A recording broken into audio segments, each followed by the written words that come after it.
All right, everybody, welcome back to the Ridgeline Hunting Podcast, brought to you by Phelps Game Calls, professional grade game calls made for every hunter.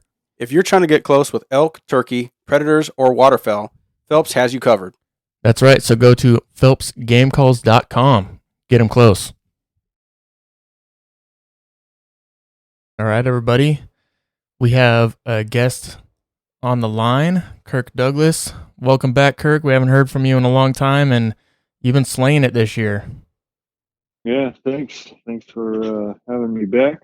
Been doing pretty good so far, but not done yet. So the game's not over.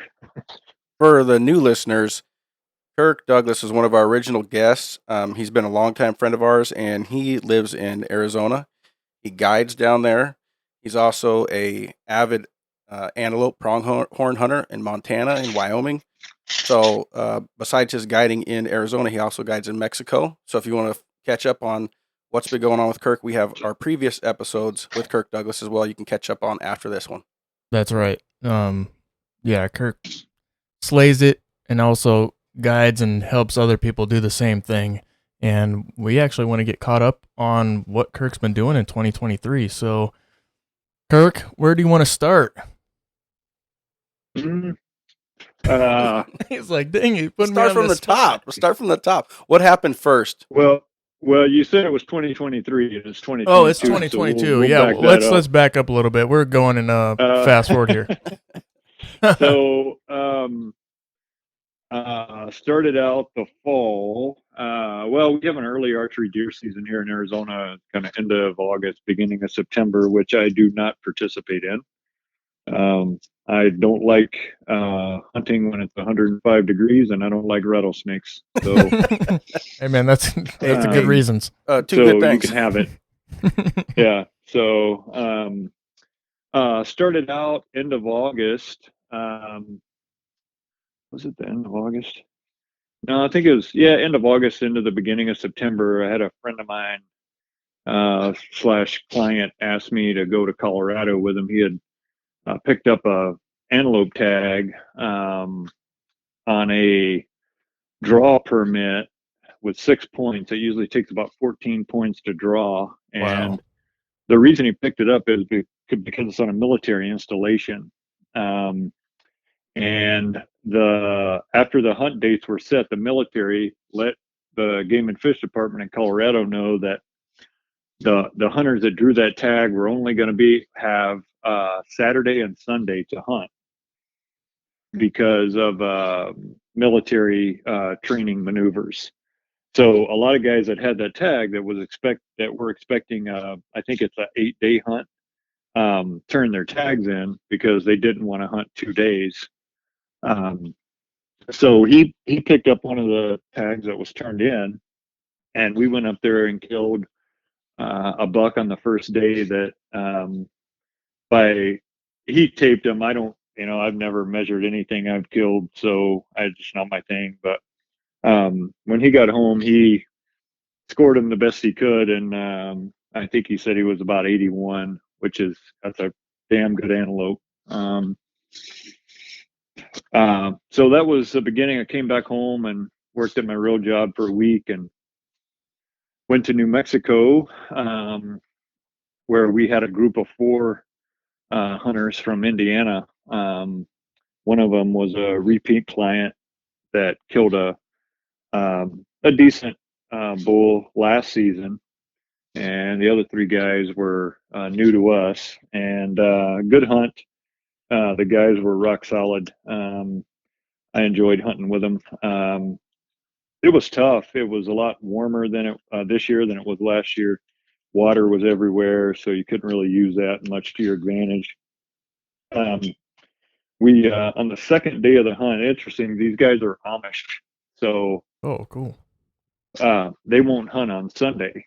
So we hunted on Saturday, and kind of, I wouldn't really say got into some bulls, but we had some kind of talking to us a little bit, but never really committed to anything. And we were in one spot where it looked pretty promising, and we had another guide with 2 hunters come like walking in right on top of us and just kind of act like we weren't there. That was kind of frustrating. Hmm. I had a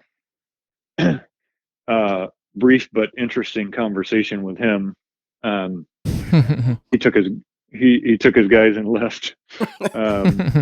It was very frustrating. But so on Sunday, I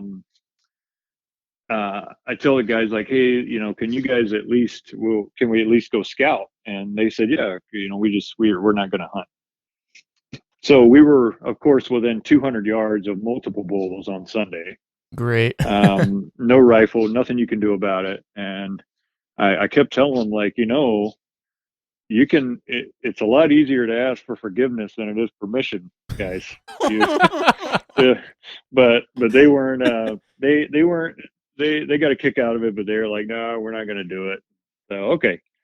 So the next day we get up and we go to a different spot. So in New Mexico, as a guide, you can only have 2 hunters with you at a time. Okay. So we had a guide with 2 of the guys, and then the other 2 guys I was with, obviously. And I enjoyed hunting with them. They were fun to be with. And we went up on the second day of the hunt. Well, their second day. It was really the third day. And we go to the spot that I was in during archery season that was just full of elk. And we get up on this ridge and we're walking along, and I don't know, man, just like I feel like there's something here, So we stopped and I cow called once, and boom, there's cows like right down on the other side of this ridge, probably within 60 yards of us. And we backed up and I hit that cow call again, and a bull bugled.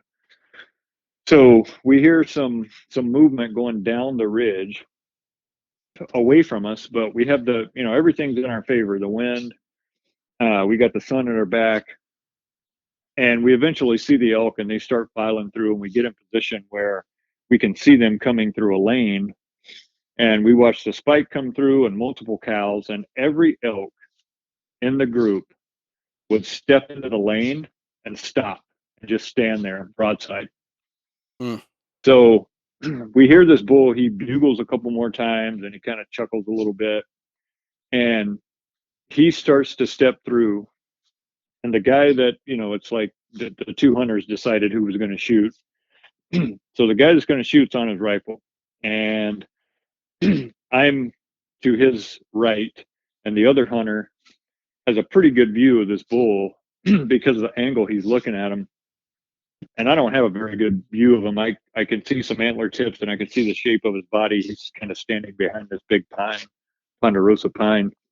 And the guy to our right says it's a really good bull. So I said, okay, you watch him with your binoculars, and when he steps out, I'm going to cow call and try to stop him, and you're going to shoot him. And we're like I think we were 270. The guy's got a great rest on a big log. I mean, everything's just perfect. So this cow's standing there, and she starts to step away, and as soon as she does, this bull kind of growls a little bit. One of the cows bark, they turn around, take off running. We never see him again. Oh no. And was it your buddies from earlier come around the other side, or what? No. It's I still for the life of me, we had the wind in our face. The only thing I was thinking is it's that early in the morning, and the thermals are still going downhill even with the wind, So maybe they caught our scent from the thermals going down the hill, because we weren't moving around, and I don't think they really knew, like we weren't elk necessarily. So that was a little disheartening. And then we hunted for a couple more days, tough days, just some kind of half chances, I guess you might say, that just didn't pan out. And on the last day, we went into a spot, all 4 hunters and both guides. And the one guide, he kind of hung back a little bit. I don't know exactly what was going on, but He was down there with us, but not really participating much. That's a but that's a different story. So we get these guys set up, and I told them, so at 5:30 I'm going to start calling, and I hit the cow call twice, and not even 2 minutes later, where I had set these guys up, I hear one of the hunters yell, "Hey!" And I'm sitting with one of the other hunters, and we look at each other like, "What the hell's going on?" And then we hear boom. Like, all right. And I look out there and I see some cows, and they're kind of trotting along. And I told the hunter I was sitting there with, like, get your gun ready, in case a bull comes through here, or if the guy shot at a bull, maybe he didn't hit him. I don't know, but just be ready. So I'm looking out, and I can see this dust kicking up from the road, and I'm like, dude, he must have shot a bull, because there's no reason for dust to be being kicked up on that old road out there. Um, So sure as heck, he had shot a pretty good 6x6. He's a younger 6x6, um, and so me and the guy that shot him started working on the bull, and the other guys continued to hunt in that same area. And a couple of them called, radioed, and like, "Hey, can you come over? We got some bulls." So I went over there. And one guy had a shot at 3:30, and he did not connect, Oh, and that bull ran off. And then the other guy had a shot at about 470 and shot high also. Um, so I told him to go back and get a scope with a elevation turret on it and get that thing dialed in for next season. yeah. They were bummed, but they're such good guys, man. All they were just so happy for the guy that killed the bull that I think they kind of. I'm sure they were hurting that they missed, but we got back to camp, and we got that bull cut up and put him in a tree. And the next day had a guy come in and pack him out of there with a couple of mules. It's just be really down in a hole. So that worked out pretty good. We got back to camp, and we all had a beer to celebrate, and it Nice. was a lot of fun. Now, Um, now for that New Mexico tag, is that over the counter or no, it's a draw tag. okay? Yeah, And if that's you for apply in the outfitter pool, so in other words, if you get the outfitter's number, you can apply in the outfitter pool, which increases your odds of drawing the tag as a non-resident. The kicker is, if you draw that tag in the outfitter pool, you then have to hunt with the outfitter. okay. We're trying to So you find gotta, a over the counter state that we can hunt other than Washington, only because our other hunting buddy and even yourself, we're not in Washington. They're not really in Washington, so it'd be nice to find yeah. like a spot where everybody can go, where it's over the counter, and we can all just go after it. It's Idaho and Colorado really are about the only places I know of, and I don't think it's going to last much longer in Colorado. Neither do I. Um, I've heard that they're trying to get away from the over the counter. oh, they should. I mean, there's not going to be any elk left to hunt.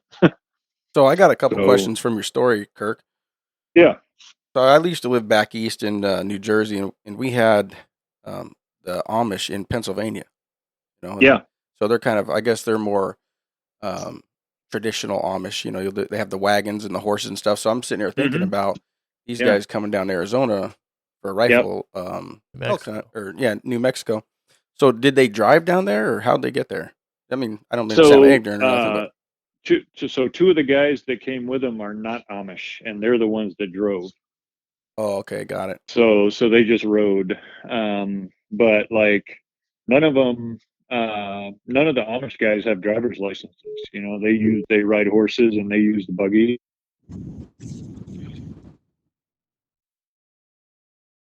No. Okay, Kirk, go ahead. Sorry about the technical So difficulty. no, that's okay. So they don't drive. They use the horse and buggies and ride horses, and they don't like they won't wear a baseball cap, right? So it's Mhm. either they have a certain style of hat they'll wear, or they wear a beanie. I asked a bunch of questions, man, because I asked them questions last year, but this year, like I found it like they don't vote, which I thought was interesting. They and it's not really the whole Amish. It's more of a lifestyle. It's not really a religion. Hmm. And I'll tell you what, man, I have a lot of respect for these guys. They're in their mid-20s. They bust their asses all year long, and they save every penny they can to come hunt elk in New Mexico. I was not that disciplined when I was in my mid-20s. Yeah, so they have I a enjoy the hell out of completely hunting with different them. mindset on Mhm. everything. Yeah, My they're a great group of guys. We did have on the third day of the hunt, I called in a bull to like 70 yards, and the guy he had one of these swagger bipods, and he didn't have it set up high enough. So when this bull came around the corner, he didn't really have a shot at him because of some brush, and he went to kind of come up on his knees to shoot. And as soon as he moved, the bull shagged ass out of there. But it was a good hunt. It was we had a fair amount of action. It wasn't as good as last year. Last year was better. There was a little more rut activity still going on, but all in all, it was good. Well, they had a lot better season than I did. I tell you that. Yeah, I'm sorry to laugh. I didn't see yeah. anything. And I So was in the woods for like 2.5 weeks. Wow. didn't you guys end up having a bunch of rain this year? Like had like a Yeah. bunch of flooding, and in Arizona they had like historical flooding and stuff. Yeah, I mean, there were some places that did. We didn't really see that kind of thing in Tucson. But yeah, it's been pretty good the last couple of years in terms of the moisture. Been been really good actually, compared to the previous couple of years. So that's definitely helped. Definitely helped with antler growth as far as the deer go, anyway. Yeah. Yeah, this year, I don't remember it being particularly hot here. It wasn't It was necessarily hot. We just didn't have any 75. rain Yeah, it didn't rain here. Yeah, I mean, we probably until like had, a week and a half ago. yeah, and to try to make up for it now. We had, I don't know, how long ago was that? No rain. Like I don't know. 95 days or It something was like long. that. Yeah, it was a long time. Yeah, it was a long dry spell. I Yeah. mean, all the way through basically October, it was in the Yeah. high 60s, 70s, Yep. which was really nice to have. But everybody is, around here, everybody starts talking about the weather, and they're like, oh, no, no. Once the rain starts, man, you know what it's going to be. Just A nonstop. wet sponge. Yeah. I turned my Yeah. sprinklers off at the end of September. I was like, I might want to kick these bad boys back on here because the yard's getting a little crispy. Sure. But Yeah. yeah. So when you went out to Wyoming for that antelope hunt, did you end up seeing anybody else out there, or did like a majority of people not hunt those just 2-day openings? You talking? Did you mean Colorado? Colorado. Oh, it was in Colorado. Yeah, the Colorado hunt. Yeah, that first antelope hunt. So yeah, we saw probably 4 other hunters, but we got there. We left Tucson at like 1 o'clock on Friday, and we didn't pull into camp until like midnight. It was a long drive. Hmm. So we set the camp up real quick, set the tent up, threw our sleeping pads down, and went to bed. And we got up 5 a.m. Got out there, and we saw a fair number of antelope. 2 good bucks. One that we never could get a shot at was probably a little better than the one we ended up killing, but we didn't see a lot of hunters, and I think that was probably because that hunt got shortened and guys turned their tags in, and so yeah, no, we didn't see a lot of guys. Was there any like any sort of process for the military installation, like a class or anything like that, or check-in at range patrol, or is that all done in advance? No, we didn't have to. We had to do a couple of online courses, and then the guy that has the tag, when he goes in, he has to check in and he has to check out. But when he checks in and checks out, he's checking his entire party in and out, because technically the guys that are hunting with him are not supposed to be more than 50 yards away from him at any point during the hunt. Everybody's supposed to stay together. Okay. That didn't. I mean, we did it just because of the way we were hunting them, Mm-hmm. but there were other guys who I think they were kind of maybe bending the rules a little bit, which, I mean, if we would have split up, we would have split up too. But Yeah. but it just our hunt really didn't play out that way. Yeah. Well, it's nice, to have that opening day success, especially on a limited tag like that. When you Oh guys, yeah, I mean, he kind of took a flyer on opportunity. I oh yeah, for sure. haven't done any antelope hunting, but you take an 8-day hunt, condense it to 2 days, and try to get success. Um, you're pressing your odds. Yeah, well, I'll admit, I mean, antelope aren't the hardest animal in the world to kill, but I think I they're really cool animals, man. Yeah. I want to get on And he one made a hell bad. of a shot. He made a nice 425-yard shot, high shoulder, just dropped him in his tracks. Damn. Um, I got to work on my skills, dude. Well, you're hunting those animals in open area, No, so man, that's what I'm yeah, saying. I want to be gotta able be to shooting shoot that that far. Kirk, I could have got a bear in August, man. Just I'm not that good at shooting a rifle. how far was he? 485. 45? No, oh my God, no. 485. If it was 45, I would have threw a rock at his ass. Killed him. Shit, man, you should have shot him with a 12 gauge. I had my pistol too. But yeah. So yeah, 485. But it was a fun hunt. Yeah. That would be fantastic. Yeah, 40. Yeah, I'd take that any day, man. I know you would, but I'm not trained like you either. I am. I'm actually getting to a point where if somebody called me up and said, "Hey, do you want to go shoot your bow or do you want to go shoot some long range targets?" I'd go shoot the rifle, man. I'm really getting into it. It's a lot of fun, and I shot my bow on Monday for the first time in probably 4 months because I just spent so much time with the long range stuff, man. It is a lot of fun. Now we're getting somewhere. Dave just recently picked up reloading. Yeah. Yeah. So we're talking about doing a session on that. And so what do you do for ammunition?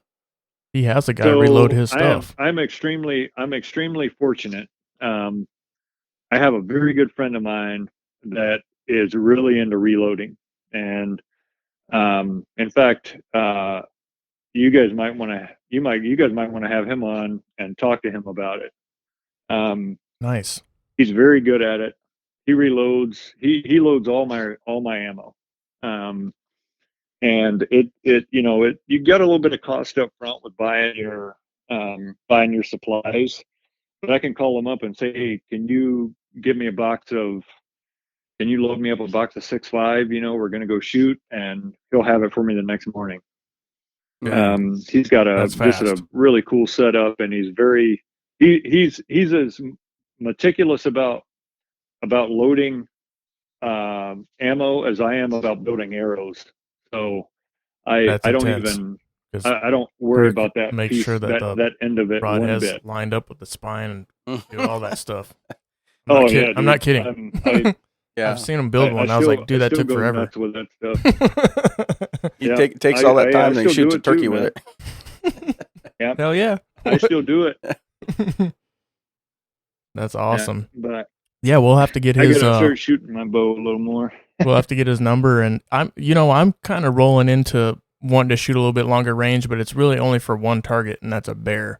At least for right now. Yeah. It'll probably be pronghorn next, but I really want to feel that bear tag, and it's just when I saw that bear, it was a huge old bear, had like a gray muzzle. It was huge, and I'm just like, I don't feel comfortable making this shot, and that's a problem. Like, I need to fix that. Well, it sounds like you did the right thing then. Oh yeah, I wasn't gonna just try to wing one. That would have been terrible. No. I would have felt sick anyways. But yeah, that's the next step, is just getting more proficient with the rifle, because it sounds like even the people that you were taking out were hitting these long range shots. That is awesome. That's got to feel some good confidence for you as well, that your client can make that shot. Yeah, it does. It's nice to know the guys can shoot, which, that 225 is, that's a chip shot on an elk size animal. But then again, the he missed it. That when the guys missed the two bulls they missed, I was like, dang it, man, you know. Oh, well. And I told him, like, you guys gotta find a place you can shoot longer range and come back next year and be ready. Um, you can't shoot. They're used to shooting deer. Anywhere 200 yards of 100 to 200 yards, and um, you're it's pretty. You got to be able to shoot further out here for sure. Yeah. Um, your odds for success go up dramatically if you can stretch it out a little further. Yeah, And you especially got with to have the right, but you got to have the right gun too. Yeah. So what kind of gun did they bring with them? the guy that killed the bull shot. He was shooting a 300 Win Mag. Um, the the guy that missed at 330 was shooting a 300 Wisdom, and the guy that missed at 470, I think it was, he was shooting a 300 Win Mag also. So they had some So rifles so that they can do the yeah, and deal. honestly, no, it wasn't the rifle. Honestly, I think more than anything, and they kind of asked me what I thought, and I told them they need to upgrade their optics. Mhm. And I don't mean go out and buy a $2,000 Night Force. I mean, if you can do it, but you can get a really good Vortex scope with elevation and windage turrets, and that gives you just a huge advantage versus holdover and kind of, man, I hope I got this right kind of deal. So we'll see. Hopefully they'll use that advice and get a little more proficient longer with their longer range shooting. Yeah, definitely. I showed you the scope that I got in the off season, and I'm already thinking that that's not good enough. Only because that Yeah. turret, it doesn't lock out at 0. So you can actually go past and it's all messed up. I mean, I do have the covers, the turret covers and all that stuff, but I mean, you Yeah. go bumping it one time and it's all messed up. Yeah. I'll have to, so I have two rifles, that I hunt with primarily. I got a 6.5 Creedmoor, and a 28 Nosler, and I put a Vortex on that 6.5, a Viper. I'll have to send you. I'll take a photo of the box and send it to you because it has wildly exceeded my expectations. It's a really good scope. So I'll have to send that to you. I just sent you what I was looking at. It's the Vortex Viper HST, and it has like the Mm-hmm. second focal plane, and it actually Yeah. has a 0 stop, and it's not super Mm-hmm. expensive either. It's like $650 or something. Yeah. I have a Viper, but it doesn't have a 0 stop. Yeah. This is very similar to the one I have. It's not exactly the one I have. And I actually ended up going with first focal plane, on that scope. And I think in the future, I will probably only use first focal plane. And this probably goes against what you've ever heard me say in the past, but No, he told me to get the second focal plane. That's why I bought the one that I got. yeah. And so, I mean, there are There's advantages so to both. there's so And much stuff out there though, and I mean, until you land on the one that you really like, yes, this is exactly what I wanted. I mean, yeah, well, it is what it is. but here's the thing: like, how many times in Washington have you ever had a 485 yard shot at a bear? Oh, that was the first time. Right. Right. So you don't get it. It's not very common for you to get that longer range shot. At least not in my experience hunting out there. But then again, I was mostly archery hunting out there. So, but the advantage, and I know guys that swear by second focal plane, which I've always kind of leaned that way. But the advantage, you might already know this, is it doesn't matter if you have that scope at 7 power, 10 power, or 25 power. The subtension doesn't change. So Yeah. if your zero is at 100 yards at 25 power, you should be able to back that thing all the way down to 5 power if it's a 5 to 25 scope, and it's still going to hit the same spot. Yep. I've actually tested So it. there are some advantages to it, and like I said, that scope has wildly exceeded my expectations. Yeah, that's what a buddy of mine. He does a bunch of shooting competitions, but he has a 280 Remington that he built, bench gun, and we were shooting. You know where Paul Bunyan is? We were at Paul Bunyan's at the 200-yard berm. We drove down there, and he brings a dang bag of paintballs with him, you know, and we're like, I'm like, what was the targets? And he pulls this bag out. He's like, oh, we're gonna set these up on this log here. Set all these paintballs on the logs, and this man is dialed in. I mean, he's casting his own bullets for his A303. He won titles in A303 open sight shoots for, I guess it's a historic gun shoot, but it's a classification. But he had this 280 Remington with a Night Force scope, and all his scopes are all Night Force, you know, high end stuff. And 200 yards were dialed in. He's like, all right, Dave, go ahead and look at that paintball and put your crosshairs in the middle. Make sure you got an equal portion of paintball on all sides of the square. I'm like, Jesus. All right, cool. Pull the trigger. Boom. Thing blows up in the scope. I was like, oh, shit. This is no joke, you know? So he had that gun so dialed in. I mean, you can get really, really dialed in. I love the Night Force scopes. Just got to talk myself off a bucket of money to get one, you know? I've got one on my 28 Nosler, and it's I think you'd be hard pressed to find a better one. That's for sure. So what he told me was, no matter what you buy, right, you're going to get a scope.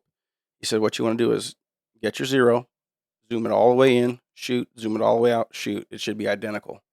So that's an important test for your gun. Well, with the first focal plane, yes. With second focal plane, that might not necessarily be the case. It'll be closer on the zero, but when you start changing the magnification on a second focal plane scope, let's say you don't have a windage turret or you don't have an elevation turret, and you have mil dots and you're using holdover.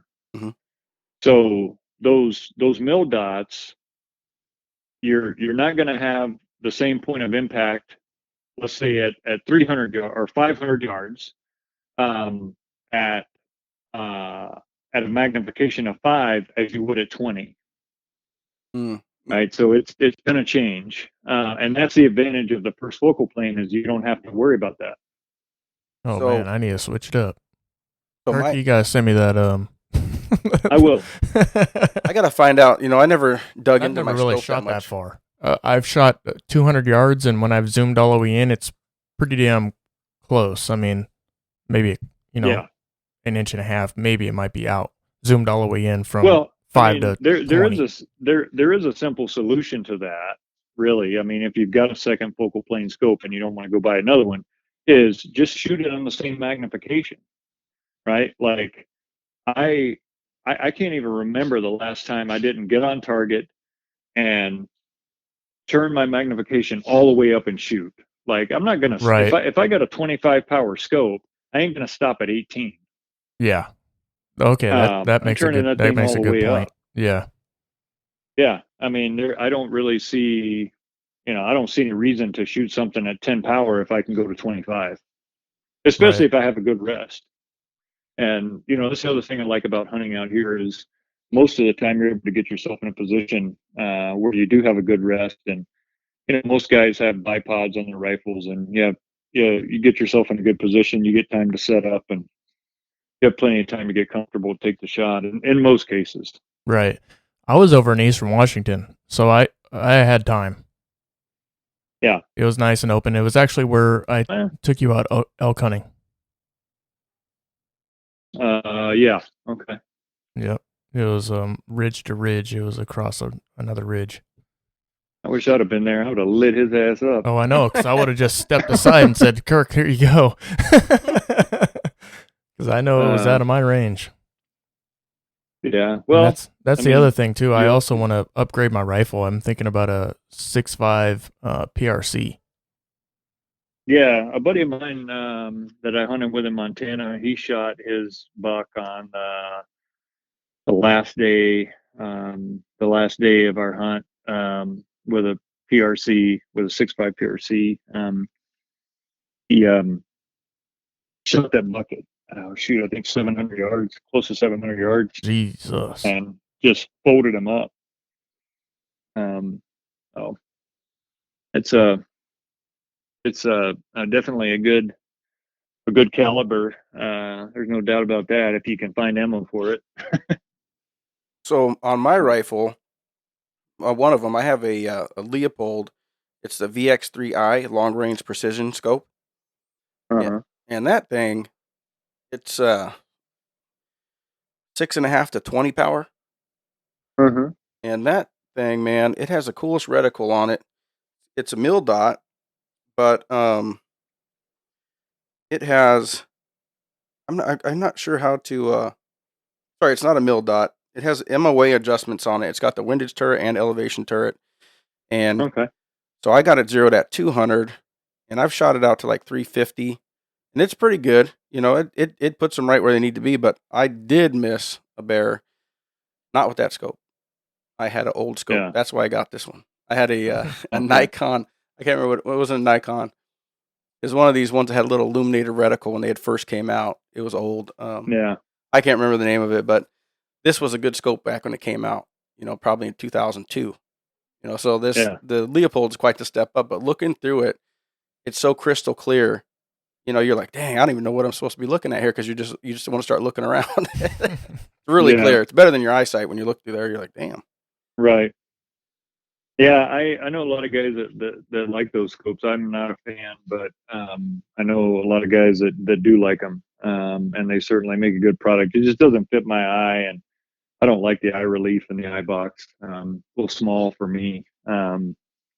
But I have a question for you though. Why do you have your rifle zero? And I ask you this because I used to do the same thing, and I talked to a guy, and he said, "So why do you have your rifle zeroed at 200 yards?"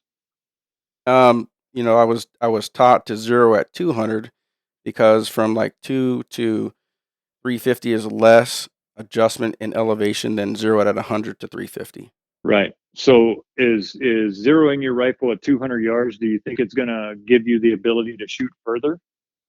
No, the bullet will go as far as it Right. goes, you know. So I just So it's less that you have to I mean, of course you want to shoot accurately, right? But if you're off a right, little bit, it kind of takes right. half of the slack out of the rope.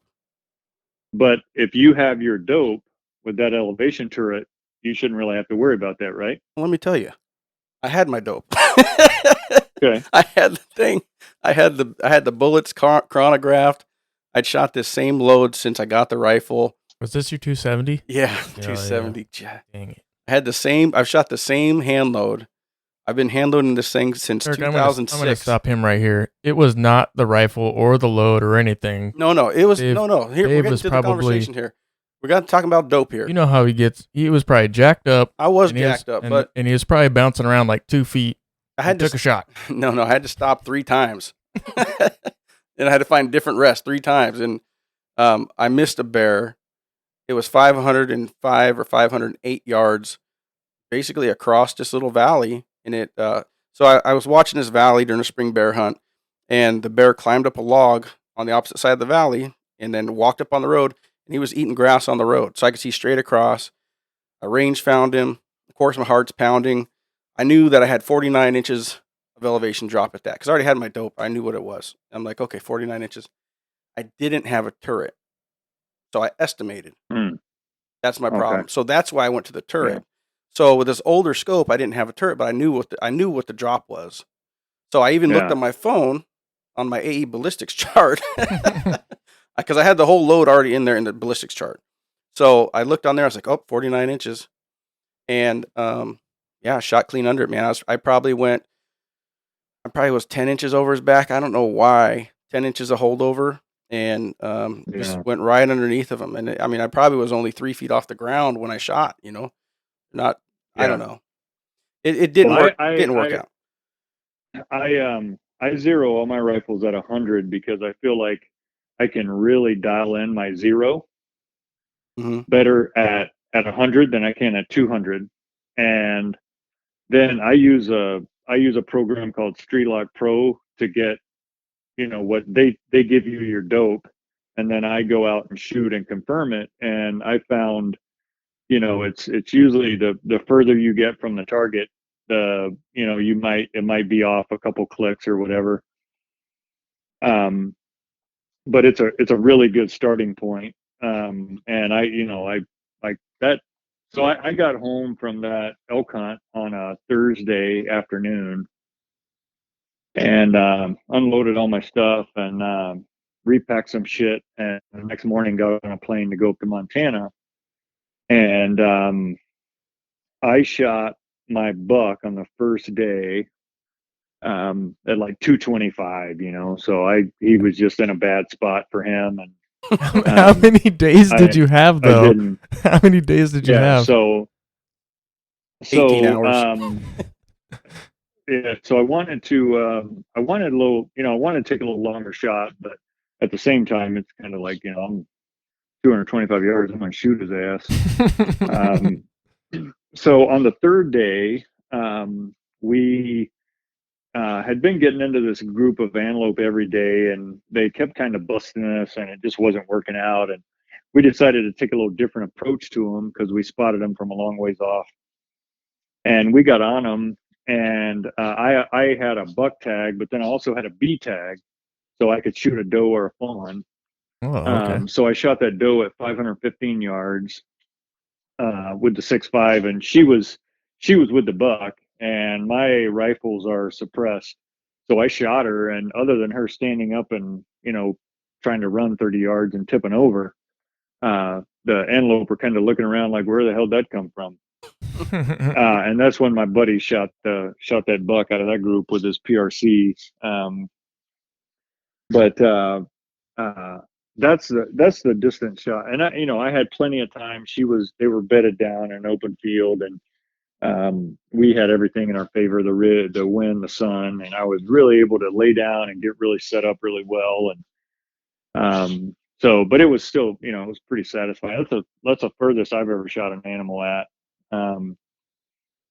So that was pretty satisfying on a couple of different levels, I guess. You know, your dope's good, and you made a good shot. So that was kind of cool. Now, was that hunt through the guide that you usually use up there, or were you guys on public land? No, actually, so I had a guy last year that I did a desert bighorn sheep hunt with, and I hunted with him and his dad. And his dad is a really cool guy, man, and he lives in Bozeman. And we got to talking about antelope hunting up there, and I was telling him about my experiences up there. And he said, "Well, you know, if you're going to apply this year, maybe if we draw, we can hunt together." And I said, "Yeah, it's great, man." So we got time. We got ready to, you know, the application date was getting kind of close, and he sent me a text and said, "Hey, I know you normally archery hunt, but how about we apply for rifle tags?" I said, "That's fine with me, man. But I'm probably not going to draw it, but I'll try it."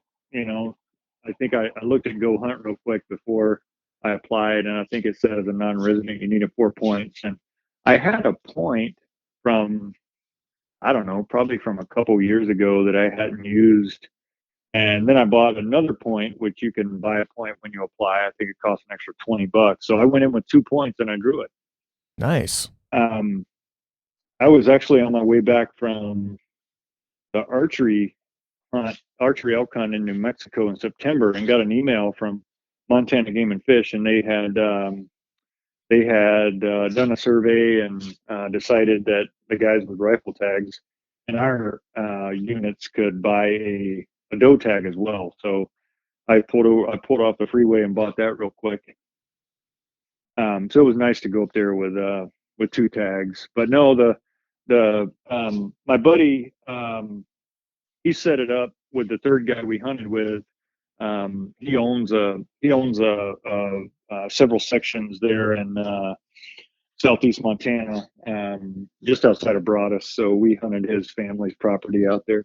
Oh, nice. That's awesome. That's good to have those Yeah. connections. You know, that's fantastic. Yep. and I'm gonna have him down here. I'm gonna have him down here, and I don't think he's gonna do it next year, but I think he wants to come down to try to kill a Coues deer in Mexico in January 24. Nice. So I'm still working on the wife on coming down, so don't count me out yet. But I'm All still right. trying to get down there in January. The wife's she spent all summer in Florida pretty much taking care of her sister, and we just heard the news today that she is cancer free. So that is fantastic. But yeah, so that's. Hey, you guys, give me just a second here. Good night, buddy. Love you. All right. Sorry. No, you're good. It's a family program. That's right. Yeah. We got dads and moms and kids and everybody listening to this show, so Yeah. that's what happens. Um, Bedtime. yeah. Exactly. So that's so we got all these photos. Once we get ready to post this podcast, we'll have all the photos up on our Instagram page. Kirk, do you have these on your Instagram page? The photos from the elk hunt and the Yeah, I do. I probably don't use social media as well as I could, but hey, we're all busy, man. It ain't my thing, man. Hey, if you need a social media coordinator, I'm your guy. Yeah, I got a 15-year-old that does it all for me. Hey, there you go. Yeah, they're probably they're all good with all that stuff. So, but I don't know. I mean, like the pictures of the antelope we killed in Montana, you'll see a big difference in those pictures compared to the others, and it's because I took the others, and the dude that took the pictures in Montana, like he's kind of all into that, and I'm just, I don't know. I could probably do a better job, but he's like, snap, it's yeah, just let's not my go. thing, and we got work to do. And the guy, I mean, like the guy that shot the elk from Indiana, he's like, he couldn't have cared less. He was like, yeah, no, I just, we got a lot of work to do here. And my answer is, you're absolutely right. Yep. Time to clock in. Yeah. Yeah. So I could probably do a better job with that stuff, but I'm not going to. Well, I mean, it sounds like you've been pretty busy, so it sounds like you're doing everything right. Yeah, I mean, if you're out there to take a picture, I don't know. It's just, like I say, it's not a super important thing to me. I mean, I like to have a picture just for the memory, but I don't need to make it look like it's going to be on the cover of a magazine or something. Mm-hmm. Yeah, definitely. I understand why guys do it, and I certainly would never knock anybody for doing it. It's just not my thing. Hey, I'm still trophy posing does, so. Yeah. Hey, man. Meat in the freezer. My favorite picture from all my hunts so far this year is that with that antelope doe, because you can see that I absolutely pinwheeled her ass from 515. Like I don't even look at all I look at is the exit wound. Like, man, that was a great shot. Oh, that's awesome. And that was with a 6.5. Yeah. Dave, just to let you know. Yeah. That's yeah. He gives me shit for shooting a 6.5. We don't even want to get started on the 6.5. I got nothing. I mean, I don't have a personal vendetta against her or nothing. I just, I don't know. I know why people shoot it. I mean, good shooting rifle. It's kind of like me in the rage. It goes better in the wind. When I'm shooting that arrow in the east side and the wind's whipping, a big broadhead is not really good for shooting into some winds. No, I found that. Yeah, out. I'll tell you that. Found that out big time. That's when I switched. I think that 6.5 is a great cartridge, a great caliber for deer and antelope sized animals. If I was going to go elk hunting or bear hunting or moose hunting or something, no, I'd take my 28 nozzler. But for small and medium sized stuff, I'll tell you, people can say whatever the hell they want. I'll take that 6.5 out any day. Yeah, I got a couple 243s for my girls, so I'll shoot those a couple times. And a friend of mine actually shot a bear. You remember Billy? Did you ever meet Billy? Yeah, I did. Did you see the bear he shot with that 243? No. he shot a bear. Well, it was only at 15 yards, but he shot this bear with with a 243 at 15 yards, and yeah, just totally walloped it, man. So from Yeah. that distance, I think he could have done just about anything. But yeah, that 243 we loaded up. I think he had 90 grain or 100 grain bullets in it. We loaded it up, Hmm. and so yeah, he Wow. took it out there and he was using a little electronic call, and the bear came right in. Wow. That was one of those spring But bear tags. you guys have any other hunts going on this year? No, just a late season deer. I wasn't able to make it out for rifle season, which I was not happy about, but sometimes life gets busy and you got to take care of the family and all that stuff, but Yep. late season archery, I'm hoping to get on a deer, and the elk seasons for late season, almost everything's closed. It's kind of hard to find an area that's actually open for elk. I think the rider Yeah. would. We went over there before.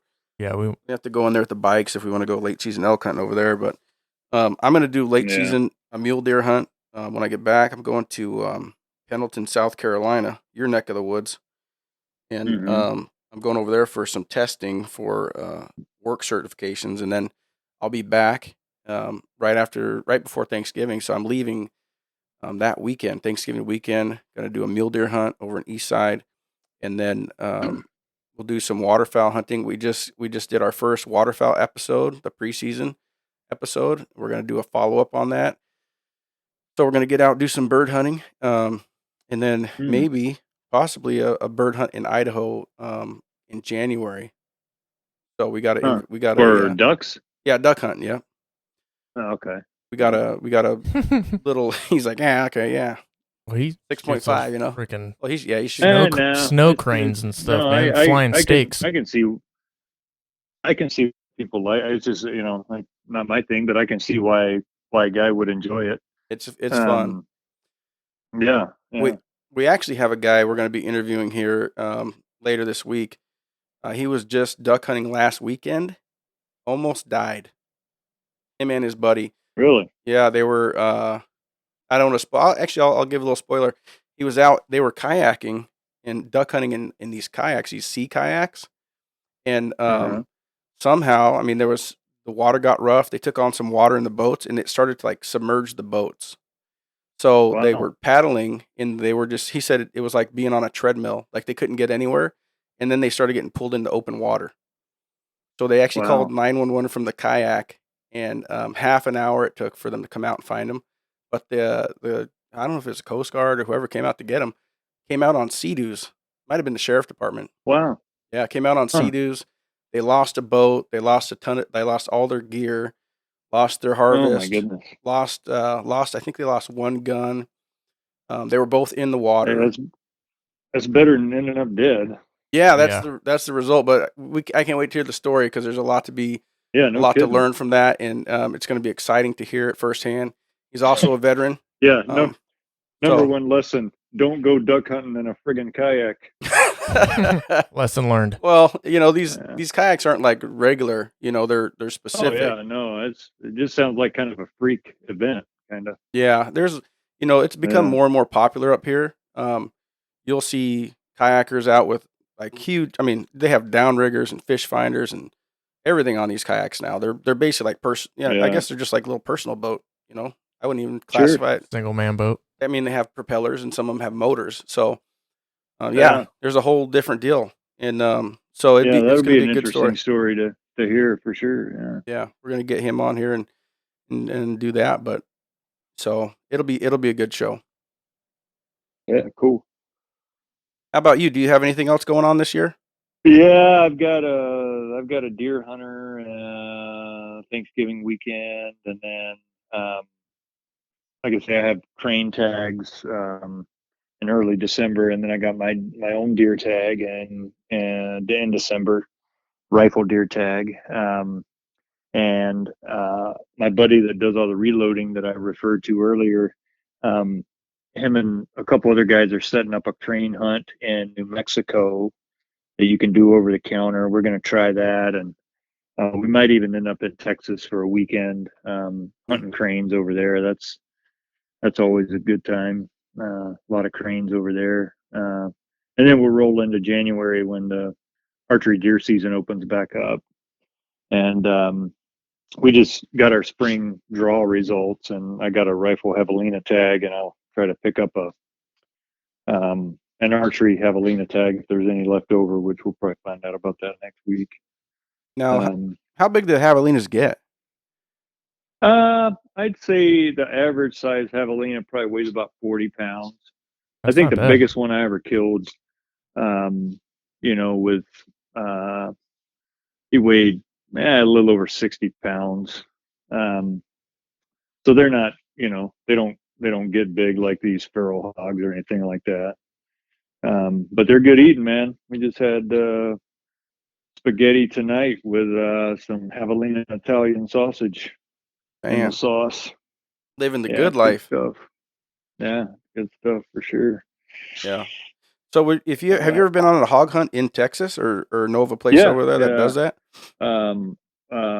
Friend here in Arizona, his uncle's got a ranch over there, and we went over and shot a bunch of hogs over a kind of a long weekend. Shot a bunch of hogs and a couple axis deer, but just that one time. I haven't really made it a point to try to get over there to do it a whole lot. Probably be pretty fun, but Yeah, if that'd I'm be going to set up a fantastic. weekend hunt, it's probably not going to be for feral hogs. Yeah, right. I was watching that hog man on TV, and he's up in a helicopter. They have a couple helicopters like rounding up these hogs. Yeah. He started piquing my interest watching that show. I was like, damn, that'd be super fun. One guy's over there doing the thing, handing you the rifle, boom, boom, boom. So it seemed like a pretty good time, and they have a massive problem with hogs. I hunted a hog, went on a hog hunt once in Florida, down in my uncle's little ranch there in Okeechobee area, and shot a nice big one that ended up in the water. And right by dark, we couldn't track it. There's just water everywhere down there. So we came back the next day, and there was a gator in the pond where it had ran. Oh, that's right though, because we actually need to set up a turkey hunt and get Kirk over there so we can get his the slam. Yep. Yeah, talk to Uncle Steve. That'd be fun. No, we gotta get that set up sooner than later because we're not getting any younger. Yeah, we could do it anytime. This year, let me talk to him. We'll get it going this year. He's got a nice off-grid cabin out there, so we're gonna probably be 30 miles from town out there. Yeah, and there's an off-grid cabin. It's all solar. It's off-grid, but it has a nice kitchen and stuff. It's just there's no power. It's all solar and batteries and stuff. I think there's a diesel generator there, but yeah, it's a good place. Yeah. Nice place to go. There are snakes. Well, that's Florida. Yeah. What else? Right. And there's plenty of gators down there. So, Oh yeah. I'm always watching out for those. But those Osceolas, when I saw them, they were standing out like a dang ostrich. Yeah, man. I'd like to shoot one of those for sure. All right. Well, let's wrap it up here. We'll close off with our other sponsor, Burpaw, and everybody. Kirk, where can people find you if they wanted to book a hunt or check out what you got going on online? So I don't have a website anymore. It was not the cheapest thing in the world to have it up, and it really wasn't. It wasn't generating any business for me. I was getting more business from Instagram and Facebook, which I took a stand against Facebook and shut all my Facebook accounts down. I don't know why I did that, but I did. I think everybody did that at one point. Yeah. And so, and I've actually found like I kind of enjoy not having Facebook, to be honest with you. Mm-hmm. Because I don't have to worry about bothering with it anymore. I did keep my Instagram account for the business, so you can find it there. It's Mustang Reg Guide Service. I don't do it full time. Last year I kind of spread myself a little too thin, so kind of cut back a little bit on the number of hunts that I do. But I turned a couple people away this year, and I turn them away, but I send them, I give them contact information for other people that I know that'll provide a good service for them. The outfitter I work with in New Mexico, his name is Jacob Johnson. He runs an outfit called Double J Outfitters, and he's a great guy. Uh, he's a guy that if somebody's interested in New Mexico, I can provide his contact information. They can talk with him about getting in the outfitter pool. He's a big time hound guy, so he does a lot of bear and hound hunting. When we were in elk camp in October, he was camped down the road from us with bear hunters, and he had 20 bear hunters come through his camp in 17 days. They caught 26 bears, and everybody tagged out. Wow. So he's a very good hound guy. That's He's got great fantastic. dogs, and they killed some big bears.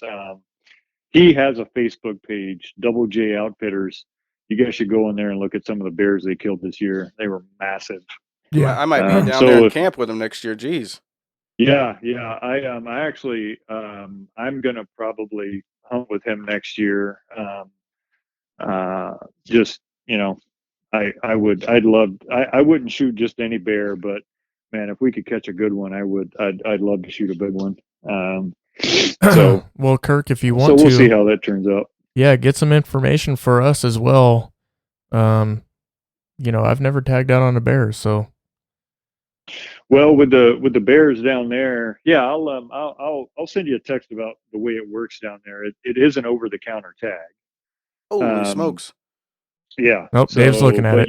Oh my but there god. are some rules. There are some rules like you have to buy the tag within like 48 hours of the hunt start Okay. date, right? So there are some rules, but they're not like they're not they're not rules that would turn a guy off from doing Right. it. So if I flew out to Tucson and we go drive over, we can go pick the tag up before we start hunting. Absolutely. Yeah, that's Well, what I'm and figuring. In New Mexico, you don't even have to go pick a tag up. You download their app, you buy the tag online, it gets sent directly to the app, and after you harvest the bear, you do everything from your phone. Jesus, Wow. these bears are huge. Yep.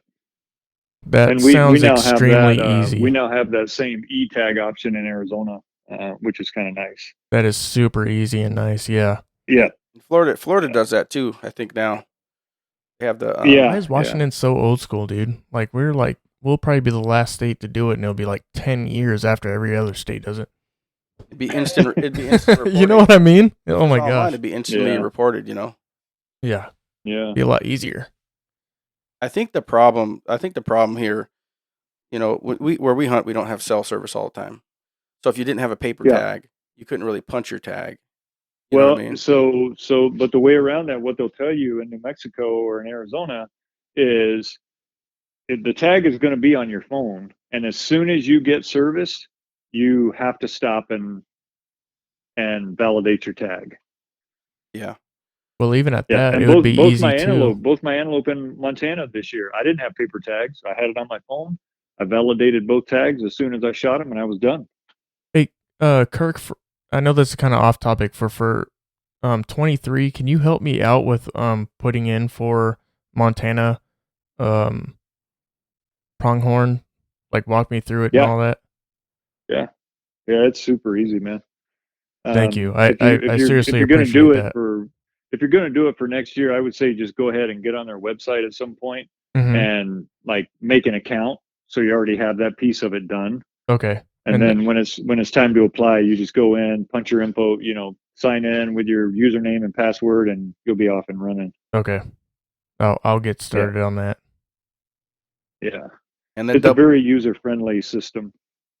Good. Hopefully it's a lot better than Washington's, because that's super confusing. Yeah, it is better. And it changes like Washington. every other year. Every time I get on the page, I have to search for half an hour just to get the regs downloaded. Yeah, exactly. I'm like, oh, son of a gun. When I first moved out there, I was talking to a game warden. I was actually at Sportco, and there was a game and fish officer there, and I was just asking him some questions, and there were a couple questions. There was one question I asked him. He goes, I'm not sure about that. He goes, but I can guarantee you one thing. If you go fishing or hunting in Washington, you're breaking the law. And I'm like, Oh my he's like, gosh. some of this stuff is so complicated. But I thought that was pretty good. Like, all right, thanks for the info, man. Now I know I'm a lawbreaker. Yeah, we gotta simplify the regs, man. They have so many rules, and there's so much water here. But the way they break the water down, fishing's probably the hardest of all the regs because they have like the rivers are segmented into like 20 parts. Right. You got to be like a land navigation genius. Like you're like, okay, from 5th Street down to Meridian, and from 5th Street up to Bridge, Stewart Main Street crossing, and then from there up to Electron. You're like, damn, man, and then from there on up, then you're like, and they all open and close on different days. Yeah. And then you could fish the lower river certain days, and then you used to be able to fish the upper river the other part. Now they close that off, and it just... And that's just one river. Yeah, that's just one river. And then the coast, you can't fish from a floating device, but you can go down in one. You have to hop out to fish. It's like, what the heck? You can't fish from your boat, even on anchor. I mean, it's just crazy the rules they have. So, yeah, it's amazing. Well, it's been a pleasure once again. Look forward to hearing what's happening with your next hunts. Yeah, I'll keep you guys posted. I appreciate you. Appreciate you having me back on your show there. Yeah, not a problem, man. Anytime. It's been a pleasure. Yep. All right. You guys take care. We'll talk with you soon. Okay. All right, Kirk. Good night. All right. Yep. Bye-bye. This section of the broadcast is brought to you by Burpaw, burpaw.com. Use Ridge 15 at checkout to receive a sweet discount.